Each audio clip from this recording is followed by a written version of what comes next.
vamos conversar um pouquinho com o Constantino sobre esses números. Consta, qual que é a tua avaliação? Eu, pelo menos, de todos os dados aí, se a gente comparar das duas últimas pesquisas IPEC, o que mais me chamou a atenção foi o crescimento da rejeição do Lula, né? Nessa pesquisa ele sobe 3 pontos na rejeição, o que é um feito da campanha do Bolsonaro.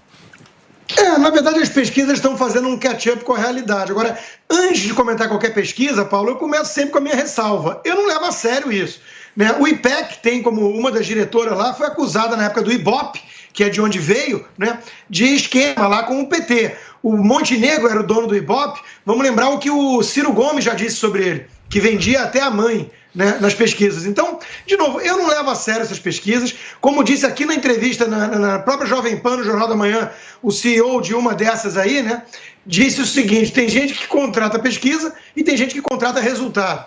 Então, cá entre nós, eu prefiro acreditar no que os meus olhos enxergam. Onde o presidente Bolsonaro vai, arrasta uma multidão, onde ele vai virtualmente recorde de audiência, e o Lula é isso aí, né? Não consegue mais sair às ruas direito, não tem ninguém atrás. Então não dá para acreditar nesse favoritismo todo. E nada na postura do ex-presidiário Lula e do próprio PT leva a crer que eles estão realmente acreditando nesse favoritismo. Nada leva a crer isso. Eles estão tensos, né, e preocupados. Agora, a tendência daqui até a eleição é os institutos irem corrigindo para ficar menos feio na hora da eleição. Guga Noblar. Cara, eu tive a sensação. É o Paulo Figueiredo genérico, porque é a mesma coisa que eles falam. Que engraçado, os bolsonaristas se repetem. É o mestre mandou. O Bolsonaro mandou falar isso, todos vão repetir. Todos, sem exceção.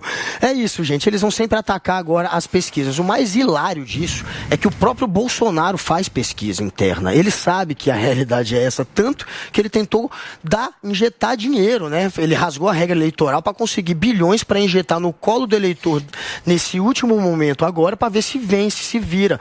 Está tentando, portanto, comprar a eleição, mas vai ter que reclamar no PROCON, porque não vai ganhar. Comprou, mas não levou. O que está acontecendo é que as pesquisas estão mostrando é que o efeito PEC bondade, né, esse efeito da injeção do dinheiro no colo do eleitor para reverter as pesquisas que os militantes dizem não acreditar, não está tendo efeito. O efeito está muito aquém do que eles esperavam. Esse era um momento para ele melhorar, para ele subir 3, 4 pontos pelo menos. E ele não se mexeu, está estacionado. Assim como o Lula, que está estacionado lá no teto dele, que é acima dos 40. O teto do Bolsonaro são os 35, porque ele já está agora.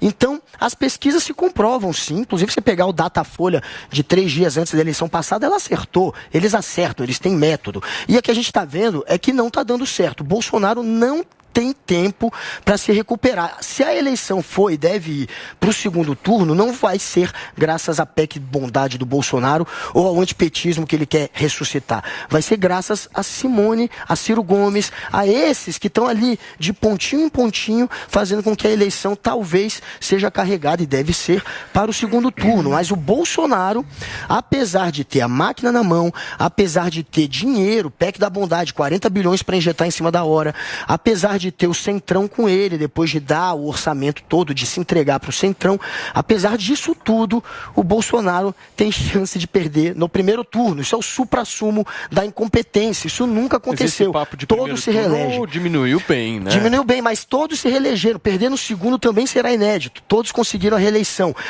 E o Bolsonaro ainda tem a vantagem que outros não tiveram, de poder injetar dinheiro em cima da hora, de ter uma grande parcela dos políticos do Centrão com ele. Ele está grande na política. Só que ele está pequenininho nos feitos. O brasileiro sabe que o Brasil, com o Bolsonaro, decaiu em tudo. No ranking da democracia, na fome, na imagem do país. O Bolsonaro rebaixou o Brasil em todos os níveis. Então é óbvio que uma pessoa que não tem o que apresentar corre o risco de ser aquele que vai pagar o micão de perder a reeleição. Perder a reeleição. Peraí, o que acredita que o Janones ia ganhar alguma coisa com base em nada. Terra plana. Você é um terra plana.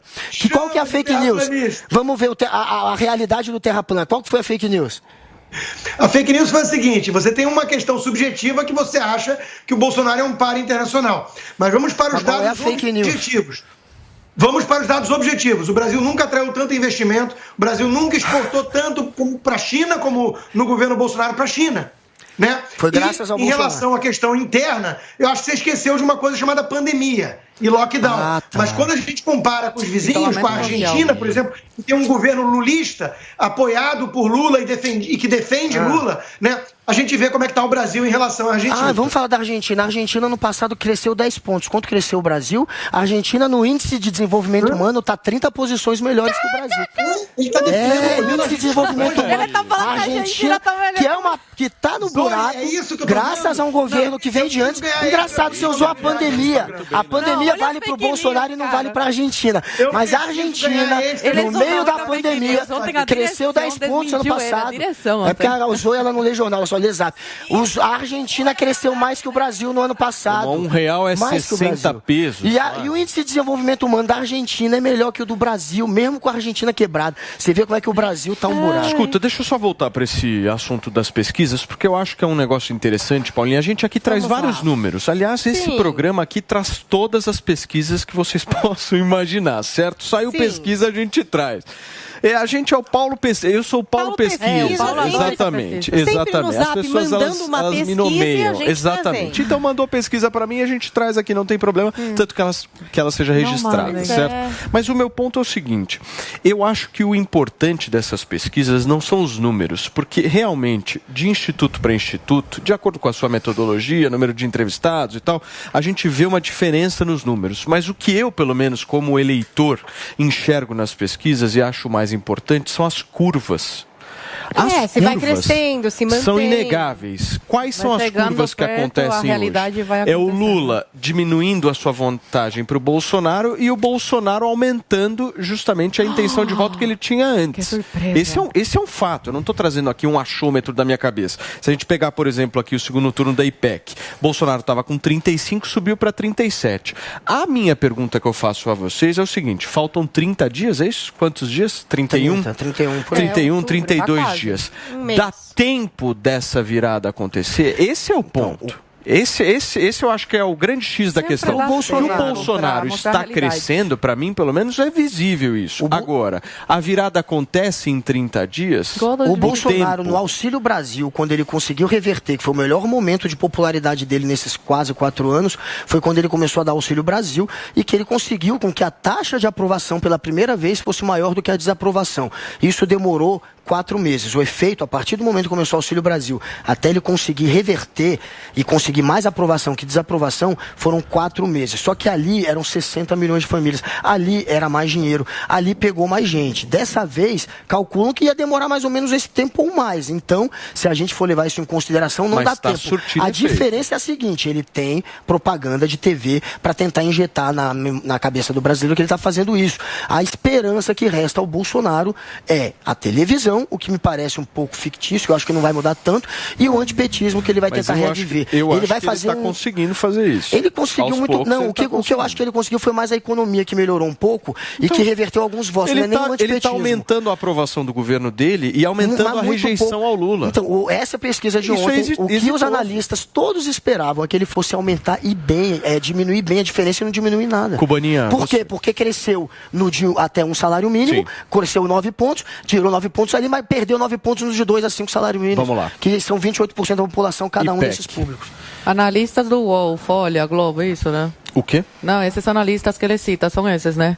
Datafolha, realmente tem muita credibilidade. Não, mas é o que o Constantino falou. Na internet, o Bolsonaro tem muito mais popularidade. Os números falam por si. O Bolsonaro vai pra rua, tem multidão esperando o Bolsonaro, aclamando o Bolsonaro, enquanto tem meia dúzia com o Lula. Agora, no debate, foi um fiasco, e não sou eu que estou falando, a própria equipe do Lula, a Gleisi Hoffmann está bem preocupada, porque foi um fiasco a participação do Lula nesse debate. Tava com medinho, não queria partir para o ataque com o Bolsonaro, porque ele sabe que ele deve. E quem deve, teme. Tava com medinho lá. Não queria se destacar muito para ninguém lembrar que ele estava lá e ninguém ir para cima. E agora a própria equipe está reavaliando para ver se vale a pena, se é bom pro Lula continuar indo em debates, continuar dando entrevistas. Se for para o Jornal Nacional, se for para Renata Vasconcelos e para o William Bonner, aí tá liberado. Aí pode, porque estão entre amigos, tem folhinha voando aí na mesa, com colinha, aí tem o empurrãozinho dos amigos. Mas se é para vir aqui na Jovem Pan, aí não, aí tá descartado. Diferente do Bolsonaro, que como não tem nada a temer, deu a cara aí, a tapa no Jornal Nacional e se saiu bem, mesmo com todos os ataques por parte dos jornalistas, militantes travestidos de jornalistas. Então eu acho que essas pesquisas, realmente, elas saem dos estúdios Globo, sabe? Eles vão lá na redação da Jovem Pan, na redação da Globo, e aí pegam os votos, porque é tudo militante. Só para eu entender, deram cola, você está dizendo que a Globo deu cola pro Lula, é isso? Não estou falando, estou sendo irônica, estou falando que o papel voou. Voou papel. Hoje, olha como ele está querendo que eu caia na casca de banana. Calma, você falou, não, eu fui irônica, eu falei que papéis voam. Foi só ironia, Filma gente. minha cara pro ministro Janones, para ele usar depois. Janones, foi só ironia, Janones, aprende. Presta atenção, voou papel, papel voador. Aprende, Janones, é só ironia, depois você fala que foi só ironia. Tô aprendendo com vocês, essa é a dica. Guga, a convivência. Você fala, você difama, faz que nem o Constantino Azoy. Depois você fala que foi ironia. Eu só tô falando de um fato, não vi. Depois fala que foi ironia. Naquela entrevista. Mas vamos falar de um fato objetivo. O PT usou um trecho do Bonner editado para sua campanha, para rebater a denúncia de que o Lula é corrupto, que todo mundo sabe que é verdade. Então, veja, o Bonner já virou oficialmente garoto propaganda do Lula. É esse o nível de decadência da Globo hoje. E você do Bolsonaro.